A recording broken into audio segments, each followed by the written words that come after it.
नमस्कार दोस्तों। जैसा मैंने कहा था कि मैं आज 4 बजे एक बड़ा धमाके की तरफ निकलूँगा, तो वो धमाका आज मैं करूँगा। एक बहुत बड़ा खुलासा, और मैं पूरी देश की जनता से, हर उससे जो भारत में रहता है चाहे विदेश में रहता है, जिसके नाम के आगे हिंदुस्तानी लग जाए, आज मैं उन सब से सवाल करूँगा। मैं देश के राजनेताओं से सवाल करूँगा, मैं देश के धर्माचार्यों से सवाल करूँगा, मैं देश के हर उस मंदिर, मस्जिद, गुरुद्वारा और चर्च में रहने वाले उस व्यक्ति से सवाल करूंगा जो धर्म के बारे में जानता हो।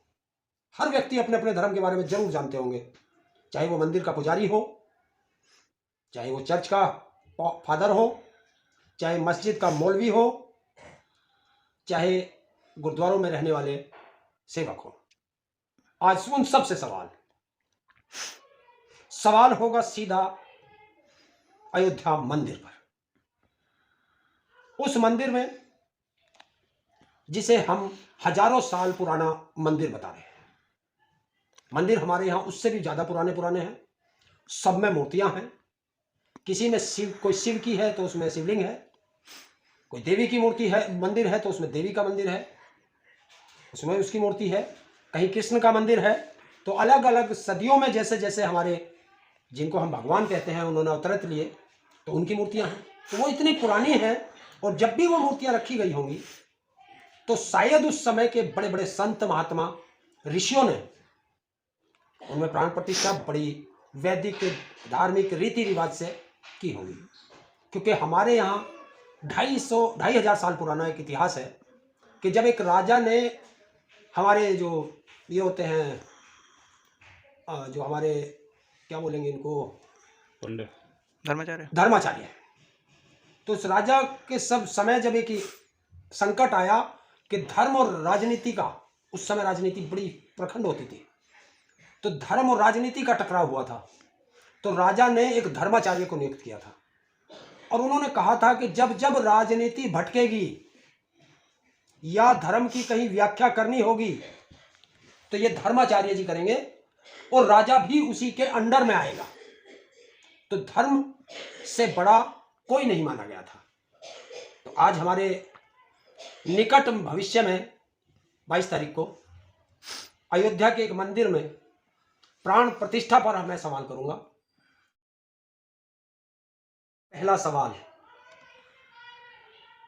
क्या सनातन धर्म में एक मूर्ति में 2 बार प्राण प्रतिष्ठा की जा सकती है, या एक मंदिर में 2 बार प्राण प्रतिष्ठा की जा सकती है? यह पहला सवाल है। सवालों में सोच करके जवाब देना, धर्मशास्त्र पढ़ करके देना, धर्मशास्त्रियों से जवाब लेकर के देना, चाहे गूगल करना, ऐसे आए और सीधा अंधभक्ति में कोई इस पर कमेंट ना करे। और जो सवाल सत्य होगा मैं उसे फॉलो भी करूंगा। दूसरा सवाल, क्या हमारा सनातन धर्म पहले से प्राण प्रतिष्ठा की गई मूर्तियों को बदलने की अनुमति देता है? तीसरा सवाल, क्या हमारा सनातन धर्म हजारों सालों से स्थापित प्राण प्रतिष्ठित पुरानी मूर्तियों को बदलने की अनुमति देता है? मैं देश के चारों धर्माचार्यों से पूछना चाहता हूं, देश की जनता से पूछना चाहता हूं, और भारत सरकार और उत्तर प्रदेश सरकार से पूछना चाहता हूं कि इसकी अनुमति किसने दी? जो अब तक वहां लोग बाग उस राम मंदिर की दर्शन करके आते थे, उसकी पूजा करके आते थे, उन मूर्तियों को कहां भेजा गया? और एक सबसे बड़ा सवाल, सनातन धर्म में अधूरे मंदिर में प्राण प्रतिष्ठा की अनुमति हमारा धर्मशास्त्र देता है या नहीं देता? क्योंकि जिस मंदिर के ऊपर कलश ना हो और झंडा ना हो, वो मंदिर हो नहीं सकता जब तक कलश और झंडा ना लग जाए। तो ऐसी क्या इस देश में जल्दी है जो इसके लिए एक तारीख 22 जनवरी रखी गई है? 3 महीने बाद भगवान राम का जन्मदिन आता है, रामनवमी। और उस दिन भगवान राम को उसमें प्रवेश कराने में, उस दिन उस मंदिर का उद्घाटन करने में क्या कारण है कि उस दिन नहीं कर रहे? दूसरी चीज, दुनिया में कहीं भी भगवान राम की बाल्यावस्था का कोई मंदिर नहीं है, तो ये इसमें बाल्यावस्था की मूर्ति क्यों रखी जा रही है? और ये भगवान राम की पूजा नहीं की जा रही। ये देश में चुनाव का प्रचंड बहुमत पाने के लिए और देश में चुनाव के लिए ये इतनी जल्दी की जा रही है। और दूसरी चीज है कि क्यों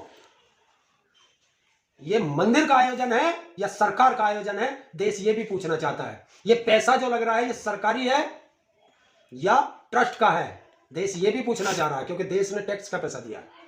और अगर ये जनता का दान दिया हुआ पैसा लग रहा है तो सब जनता मालिक है।